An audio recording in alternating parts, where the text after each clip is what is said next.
Merci beaucoup. Merci pour l'invitation. Merci aussi d'être venu nous expliquer qu'est-ce que vous proposez en cyberdéfense dans le cadre d'Orange. Tout à fait. Et je vais élargir un petit peu parce effectivement, c'est ce qu'on avait dit avec Michel. Effectivement, on va pas parler que d'Orange Cyberdéfense, on va parler de solutions qui, mine de rien, peuvent être proposées par beaucoup d'entreprises. Ouais. Et pas spécifiquement par Orange. Par contre, en termes de fonctionnalité, c'est là où ça va être intéressant. Je me présente en deux mots, je suis Gwenal Haï, je suis consultant chez Orange Cyberdéfense. En fait, je suis responsable de l'équipe de consultants qui se situe sur le sud-ouest, donc sur Toulouse, Bordeaux et Montpellier. Donc on est une quinzaine de consultants et on est évidemment bien plus largement présent dans le sud-ouest avec d'autres équipes et d'autres collègues. Alors, ce qu'on va voir, je vais rapidement présenter Orange Cyberdéfense, mais très rapidement. Ensuite, je vais passer très rapidement sur la cybermalveillance, puisque ça a déjà été longuement présenté tout à l'heure sur la présentation qui était très claire et assez complète sur le sujet. Et ensuite, on va plus se concentrer sur la troisième partie, sur se protéger, les bonnes pratiques, les bons équipements, voilà, les choses à mettre en avant.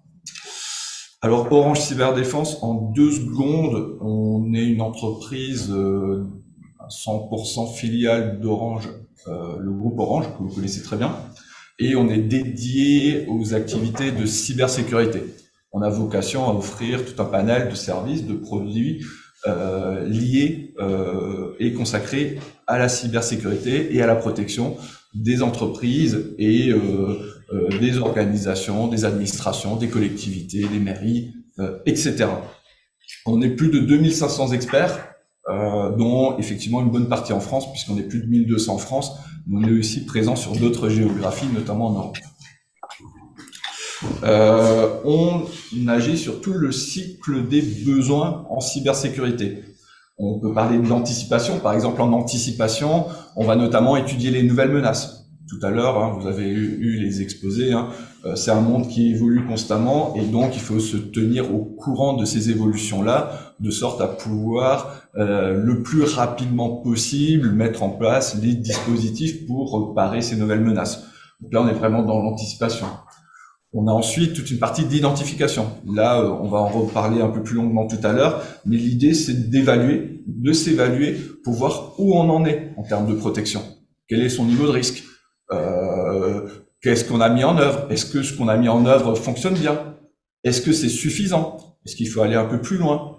Est-ce que c'est efficace? Est-ce que ça sert vraiment à quelque chose? À quoi est-ce que ça sert? Est-ce qu'on couvre tout? Donc voilà, donc on va vraiment être sur cette partie identification pour vraiment s'évaluer, regarder où on en est.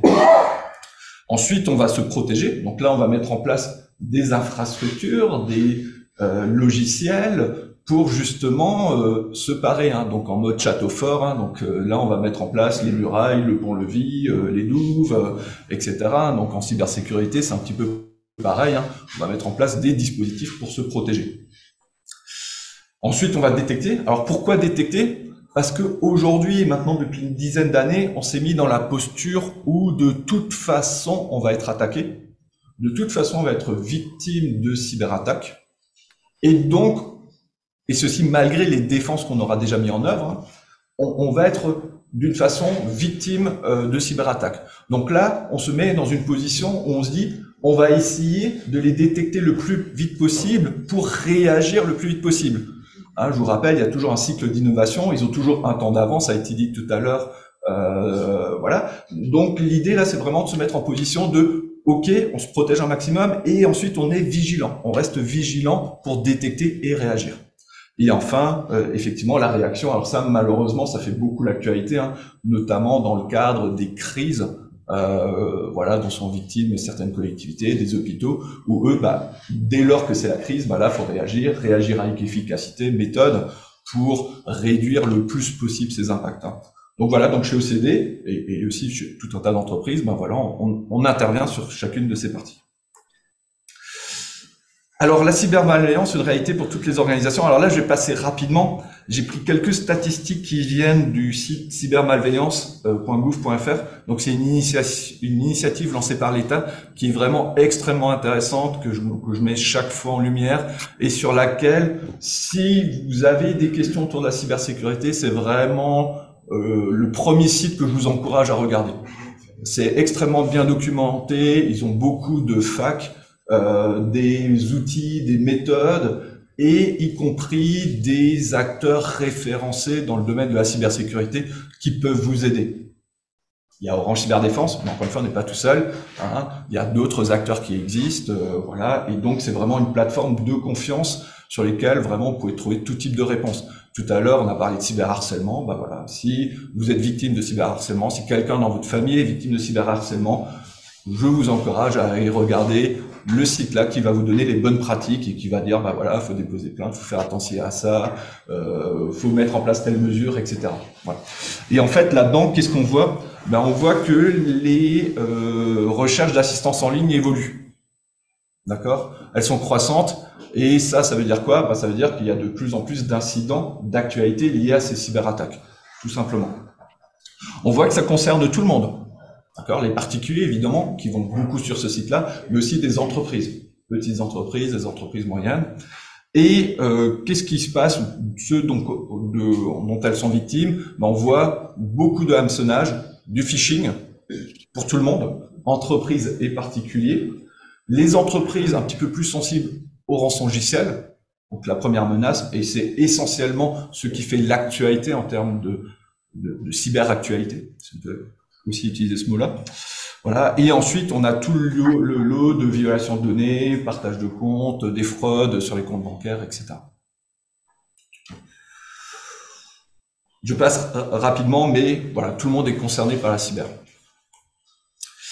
Alors, les principales sources de risque, alors on en a une, on en a beaucoup parlé, c'est la diversité des sources de menaces, le cybercriminel attiré par l'argent, l'activiste idéologique motivé par l'idée, voilà, pour défendre une idée, le concurrent qui a envie d'avoir un secret industriel, un secret commercial, mais aussi le vengeur ou l'interne malveillant, donc c'est souvent l'employé mécontent, l'employé trop curieux, etc. Donc ils peuvent aussi être des sources de menaces. Et ensuite, il y a une deuxième aussi qu'on voit un peu plus rarement, mais qui vient tout à fait en écho avec ce qui a été dit tout à l'heure. Hein.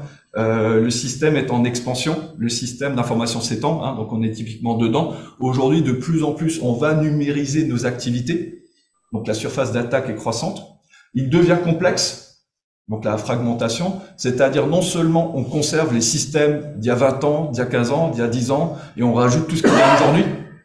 Je pense par exemple au cloud, hein, l'informatique en nuage ou d'autres aspects. Donc du coup, on rajoute de la complexité tout le temps. Et enfin, le manque de ressources ou de temps, et notamment de ressources formées à la cybersécurité. C'est-à-dire qu'on empile les choses, mais en plus, on fait pas attention à la façon dont on le fait. D'accord? Et en fait, en plus, on n'a même pas le temps de bien faire les choses.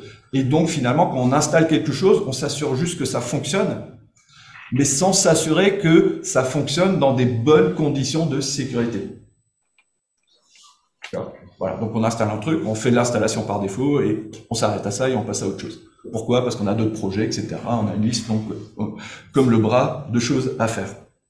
Et ça aussi, mine de rien, c'est aussi un problème. Hein, parce que ça, c'est source de vulnérabilité qui vont être exploitées finalement par les cyberattaquants. Alors se protéger, face à tout ça, bah, effectivement, ce que je vous propose, c'est une première réponse en 3 étapes. Alors là, on va plutôt être orienté pour les entreprises, d'accord, mais c'est quelque chose d'assez générique qui peut s'adapter. Alors ces 3 étapes, ça va être quoi? Le premier, c'est se connaître et s'évaluer. L'idée, c'est honnêtement de faire le constat de ses forces, de ses faiblesses. Qu'est-ce qu'on a mis en place? Qu'est-ce qu'on n'a pas mis en place? Quel est son niveau de risque? Si demain, on est victime d'un ransomware, quel est le niveau de crise qu'on va avoir? Quel est l'impact? Donc déjà, le premier point, c'est se connaître.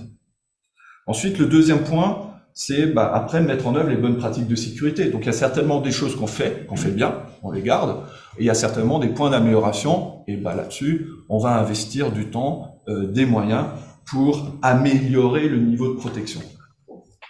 Et enfin, le troisième point, c'est maintenir tout ça dans le temps. Et ça, c'est un autre défi quand on parle de système d'information, puisque ça évolue tout le temps. On rajoute tout le temps des nouvelles briques, on change les applications, il y a des mises à jour, il y a des utilisateurs qui partent, il y a des nouveaux utilisateurs qui arrivent, etc. Et donc, si à un moment, on a fait un effort pour bien mettre un bon niveau de sécurité, après, il faut le garder dans le temps. Et ça, c'est très difficile aussi. Parce que souvent, on peut faire une action coup de poing, on améliore les choses, mais après, on fait plus rien pendant un an et tout se dégrade. Donc ça, c'est un autre défi. Alors, se connaître et s'évaluer, comment peut-on faire? Eh bien, ça passe par des audits. Et donc là-dessus, on peut avoir plusieurs référentiels pour justement réaliser ces audits. Le guide de base, c'est le guide de l'hygiène informatique, qui est édité par l'ANSSI, l'Agence nationale pour la sécurité des systèmes d'information, qui propose 42 mesures de sécurité simples. Donc ça permet d'avoir déjà des premiers critères d'évaluation. Si on a des enjeux élevés, on peut aller plus loin. On peut prendre l'ISO 27002, et là on passe de 42 à 93 mesures de sécurité. Donc là on va un peu plus dans la précision, on regarde beaucoup plus de choses, évidemment. D'accord ? Qu'est-ce qu'on va tester là-dedans ? Qu'est-ce qu'on a mis en place techniquement ? Est-ce qu'on a un outil de protection contre les virus ? Est-ce qu'on est bien organisé ? Comment est-ce qu'on gère les contrôles d'accès à son système d'information ? Est-ce que les personnes sont sensibilisées ? Donc voilà des points de contrôle très pragmatiques. Le deuxième point aussi, toujours pareil dans l'objectif de se connaître et s'évaluer, c'est de partir d'une hypothèse. Demain, je suis victime d'un ransomware, qu'est-ce qui se passe? Voilà. Quels sont les impacts? Qu'est-ce que je vais perdre comme données? Qu'est-ce que je suis en capacité de restaurer? En combien de temps je peux remettre en route mon activité? Quelle partie de mon activité d'ailleurs, etc. Donc là aussi, l'objectif, c'est de se connaître et de voir quels pourraient être les impacts. Une fois qu'on a les impacts, en général, les chefs d'entreprise, la direction, consent plus facilement à investir dans des moyens de sécurité, évidemment. Si on perd 1 million d'euros, peut-être on se dire investir 50 000 euros, c'est peut-être raisonnable et c'est peut-être intéressant. Toujours dans le se connaître et s'évaluer, ce qu'on peut faire, ce sont des tests d'intrusion. Donc là, concrètement, on va se mettre dans la peau d'un attaquant. Tout à l'heure, on parlait du Black Hat. Alors là, on change juste de couleur de chapeau, c'est qu'on prend un chapeau blanc, pas un chapeau noir. Et du coup, on est du bon côté de la force. Donc, qu'est-ce qu'on fait? Par exemple, un des exemples, c'est le test du stagiaire. C'est-à-dire, on a accès dans les locaux de l'entreprise, on se connecte et on regarde ce qui se passe. Qu'est-ce qu'on peut faire à partir de là? Et bien souvent, on se rend compte qu'on accède sur le serveur de fichiers, qu'on arrive à accéder à des fiches de paye, qu'on arrive à accéder à des données commerciales, qu'on arrive à faire des modifications sur le système d'information. Voilà. Et en plus, en faisant cela, l'auditeur, il va mettre en exergue les vulnérabilités, donc les faiblesses qu'il a utilisées ou qu'il peut utiliser pour arriver à ça. Donc ça, c'est très intéressant parce que de façon très rapide, on voit quels sont les problèmes. On peut aussi faire la même chose, mais en se positionnant du côté d'Internet. Alors là, c'est plus intéressant parce que vous allez me dire, oui, tous les attaquants là qu'on a vu tout à l'heure, les Russes, etc., ils n'ont pas accès aux locaux. Et effectivement, ils vont pas venir chez nous et aller dans les locaux, sauf exception. D'accord? Donc, qu'est-ce qu'ils font? Ils vont plutôt attaquer à partir d'Internet. Donc là aussi, c'est intéressant de se dire, à partir d'Internet, est-ce qu'on peut rentrer facilement dans mon système d'information? Et pour rentrer dans mon système d'information, quelles sont les faiblesses finalement qu'on peut utiliser? Et enfin, le dernier point, c'est qu'on peut aussi tester les mots de passe des utilisateurs, notamment de voir s'ils sont robustes. Donc voilà, donc ça, ce sont des contrôles assez simples qu'on peut faire et finalement qui vont vous donner une idée de votre niveau de sécurité. Alors statistiquement, chez Orange Cyberdéfense, on arrive à compromettre, on va dire 95% des systèmes d'information qu'on teste. D'accord? Et 95, c'est pour être gentil, c'est pour pas dire 100, parce que je suis sûr qu'il y en a un où on n'a peut-être pas dû réussir. Et en général, on arrive en moins d'une demi-journée à avoir le contrôle total d'un système d'information. Voilà. Le plus rapide, je crois que c'était 5 minutes. Voilà. Donc ça donne quelques éléments, effectivement, de métrique. Donc voilà. Donc ça, c'était la première partie, se connaître, s'évaluer, savoir où on en est. Ensuite, une fois qu'on sait où on en est, on va mettre en œuvre les bonnes pratiques de sécurité. Et là, le premier point d'attention que je vous donne, c'est déjà d'utiliser tout ce que vous avez. Souvent, vous avez déjà acheté du matériel. Par exemple, ici, j'ai un poste Microsoft, Windows. Windows a des fonctionnalités de sécurité. Voilà. Donc, sans investir 1 euro dans une licence logicielle, dans quelque chose, on peut déjà modifier ce qu'on a pour activer les fonctionnalités de sécurité. Et ça coûte pas grand-chose, ça coûte juste du temps, de configuration, etc. Mais c'est pas un logiciel très cher à acheter, c'est pas du matériel cher à acheter, c'est déjà faire avec ce qu'on a. Par exemple, dans ce qu'on peut faire, c'est par exemple modifier des mots de passe. Voilà, c'est simple, ça coûte rien, juste un peu de temps, et tout le monde peut le faire, et ça apporte de la sécurité. Voilà. Donc ça, c'est vraiment le premier point. Donc là, je fais pas de la pub pour Orange Cyberdéfense, hein, vous avez compris. Non. Une fois qu'on a fait cela, on peut compléter avec des solutions de sécurité, évidemment. On peut mettre en place un pare-feu avancé. Donc le pare-feu, hein, l'idée c'est quoi? C'est de mettre en place une espèce de frontière où on peut séparer l'extérieur de l'intérieur. Et à cette frontière-là, on va mettre des garde-barrières pour voir exactement ce qui passe d'un côté et de l'autre. C'est ça l'idée. Évidemment, ce qui vient de l'extérieur, on va faire très attention. Évidemment, ce qui vient de l'intérieur vers l'extérieur, on va aussi faire très attention. Et en plus, là-dessus, on peut mettre des fonctionnalités de sécurité. Par exemple, l'idée, c'est de faire passer tout le trafic par ce pare-feu, par cette passerelle, en fait, qui va analyser le trafic. Et donc, regarder si dans ce trafic-là, il n'y a pas du trafic malveillant. Donc ça, c'est des choses qu'on peut mettre en place. On peut mettre en place aussi des fonctionnalités de prévention d'intrusion. Donc là, qu'est-ce qu'il va faire? Il va regarder tout ce qui arrive de l'extérieur, et il va regarder si, dans ce qui arrive de l'extérieur, c'est caractéristique d'une attaque. S'il arrive à détecter, voilà, des trames, des données relatives à une attaque, qui cherche à exploiter une vulnérabilité. Et dès lors qu'il a cette signature-là, eh ben, évidemment, il va l'éviter, le prévenir, d'accord, couper le flux, et ensuite émettre une alerte sur la tentative. On peut aussi mettre en place ce qu'on appelle la segmentation réseau. L'idée, c'est quoi? C'est de dire, bah voilà, en fait, vous avez un réseau où tout est branché, d'accord? S'il y a une machine qui se fait compromettre dans ce réseau-là, bah potentiellement tout le réseau est compromis. Donc, qu'est-ce qu'on va faire? C'est qu'on va faire plusieurs réseaux. Un réseau avec les postes de travail, un réseau avec les serveurs, un réseau avec les machines qui doivent communiquer avec l'extérieur, etc. Et à chaque sous-réseau, on va filtrer les échanges. C'est-à-dire qu'on va exactement regarder ce qui sort et ce qui rentre. D'accord ? Et donc l'idée, c'est quoi? C'est que si un attaquant compromet une machine d'un réseau, ça évite de compromettre tout le reste, en rendant sa tâche évidemment plus difficile. Ensuite, on va parler aussi de l'antivirus. Alors, l'antivirus, maintenant, j'allais dire, c'est vieux comme le monde, ou presque. Donc là aussi, ça évolue. Donc de l'antivirus qu'on connaissait il y a 20 ans, l'antivirus d'aujourd'hui n'a plus rien à voir. C'est-à-dire qu'avant, il réagissait sur signature. Donc il regardait passer les applications, il disait, tiens, cette application ressemble avec une autre application que je connais qui est identifiée comme malveillante, et donc je sais qu'elle est malveillante. Aujourd'hui, ça ne suffit plus. Hein, typiquement, dans les virus, les malwares qu'on a vus tout à l'heure, il y a des malwares qui s'appellent des malwares polymorphiques, c'est-à-dire qu'à chaque fois qu'ils se répliquent, ils se modifient. Donc, en fait, on a autant d'instances uniques que de machines qui sont compromises. D'accord ? Donc là, évidemment, on peut pas reconnaître sur signature, parce qu'il y en a aucun qui ressemble à l'autre. Par contre, ce qui va être très ressemblant, ce sont des comportements. Pourquoi? Parce qu'on se rend compte que ce malware-là, ou ce programme informatique, il va chercher à lire des choses en mémoire, alors qu'a priori, il n'en a pas besoin. Donc on va regarder le comportement de ce programme, et se dire, bah tiens, là, il a un comportement qui ressemble beaucoup à un comportement de malware. Et donc, on va le bloquer. D'accord? Même s'il n'est pas précisément identifié comme un malware en tant que tel. Voilà. Donc là, effectivement, il y a beaucoup d'évolutions. Et en plus, dans les derniers outils, ce qui est intéressant, c'est quand la machine est compromise, on peut prendre la main à distance sur la machine et, par exemple, l'isoler du reste du réseau. On a une machine qui a un comportement suspicieux. Donc, pour éviter la propagation de l'attaque, on va l'isoler. Donc ça aussi, les antivirus classiques, on va dire, ce sont des choses qu'ils ne proposent pas. Toujours quelques solutions de sécurité pour continuer. L'authentification renforcée. Alors ça, on n'en parlera jamais assez. Aujourd'hui, sur les accès sensibles, donc pas tout ce qui vient de l'Internet, il convient de mettre en place de l'authentification renforcée multifacteur.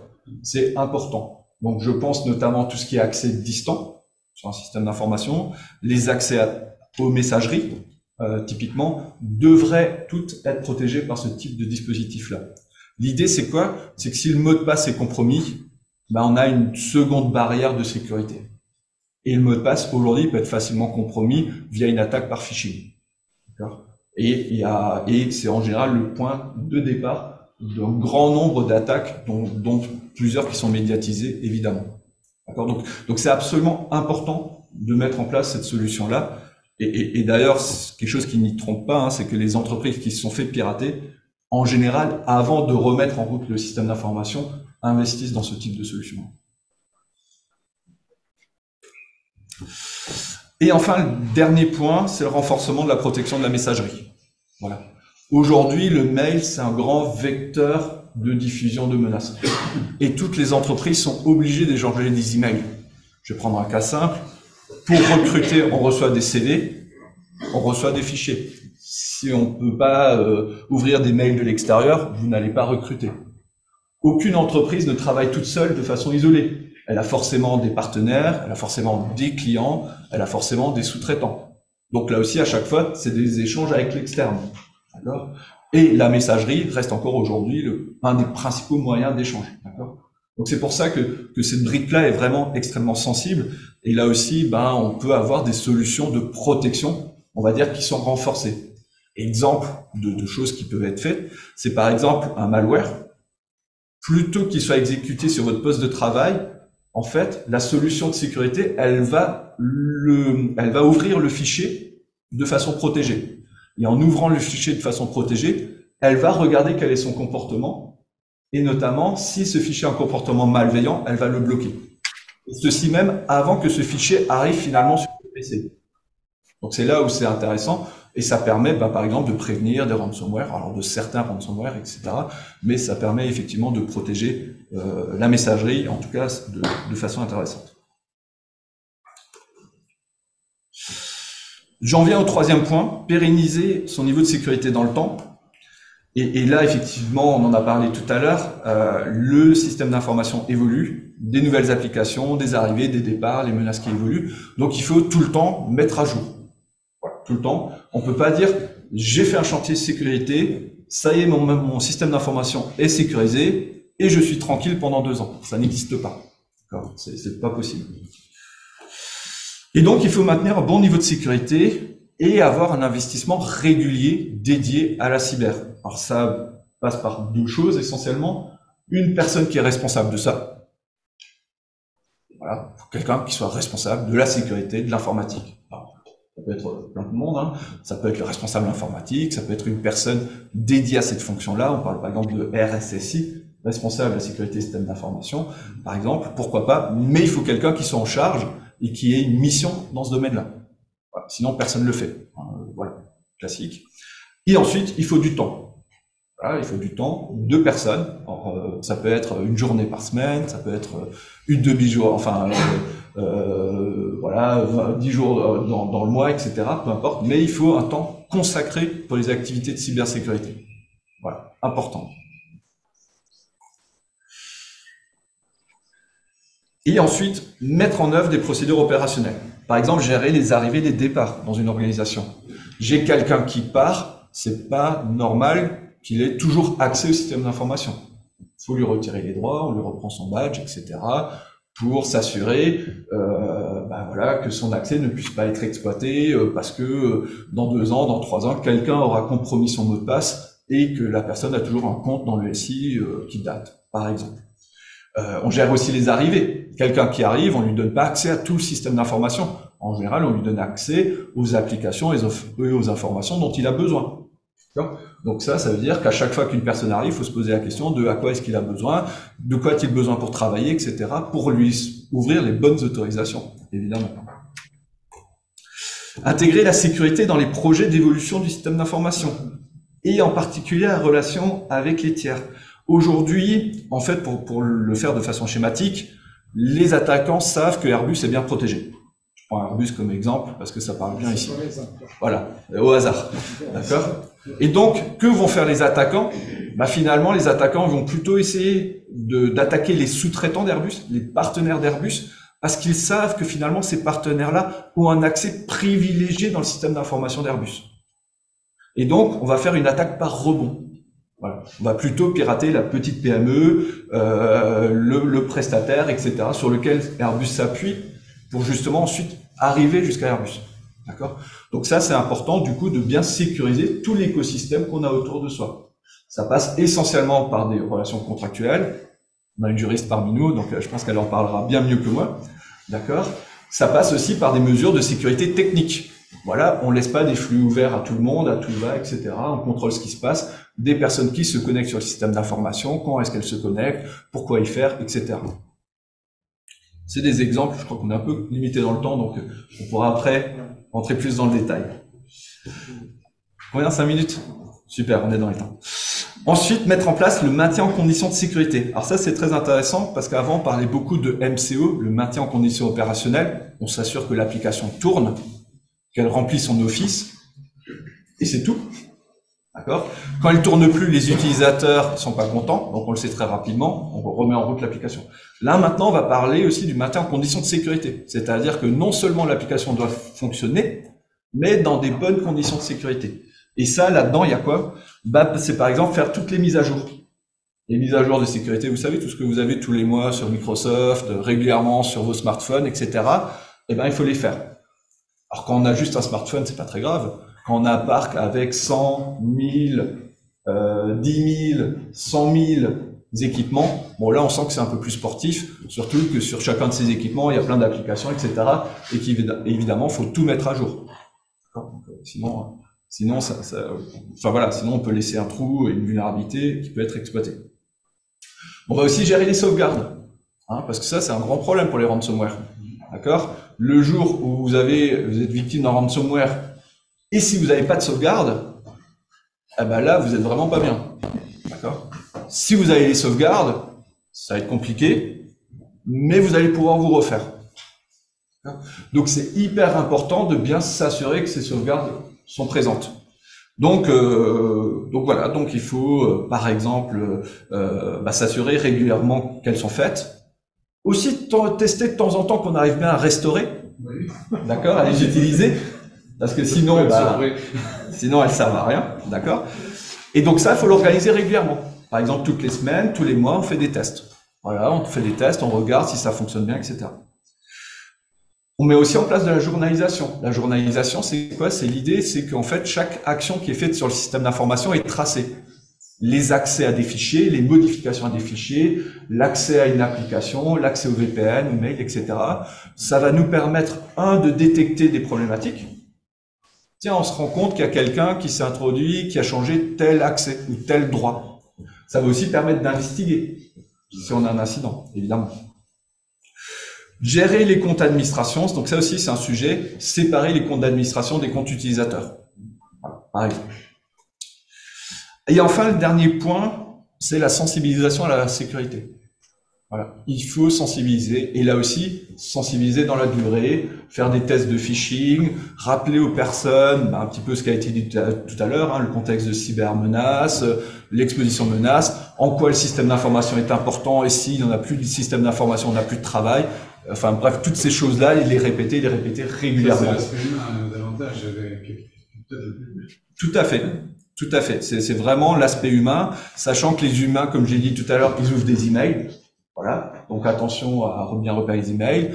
Ils utilisent des applications. Bon bref, voilà. Donc voilà un peu la stratégie en 3 temps qui est proposée. D'abord s'évaluer, savoir où on en est, mettre en place des dispositifs de protection sur les faiblesses qu'on aura identifiées, et après essayer de maintenir tout ça dans le temps. C'est une sacrée discipline. C'est une très très bonne discipline. Pour finir, quelques bonnes pratiques sur l'informatique personnelle. Alors les bonnes pratiques pour l'informatique personnelle, alors j'ai pas été très innovant, j'ai regardé ce qu'il y avait sur le site de cybermalveillance.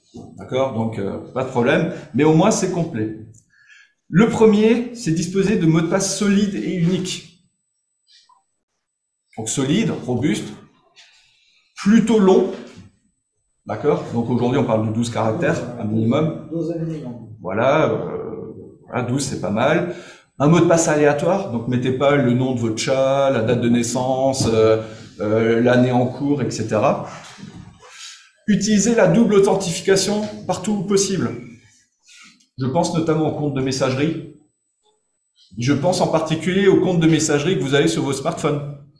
D'accord ? Parce qu'on pourrait bloquer un téléphone avec le compte que vous utilisez sur votre smartphone. Sauvegarder les données. aussi vos données personnelles. Hein. C'est vrai en entreprise, c'est aussi vrai pour vos données. D'accord? Là, il y a une petite règle à garder en tête, c'est 3-2-1. 3 sauvegardes, 2 supports différents de sauvegarde. Ouais. Et au moins une sauvegarde hors ligne. C'est-à-dire une sauvegarde déconnectée de tout. Dans un tiroir. Mise dans un tiroir. Et si possible, pas chez vous. Parce que si vous avez un cambriolage, si le disque dur est à côté de votre PC, les deux ils partent. Donc là, pensez à vos voisins, à votre famille, enfin bon, bref. Ouais. Appliquez les mises à jour partout et dès que possible.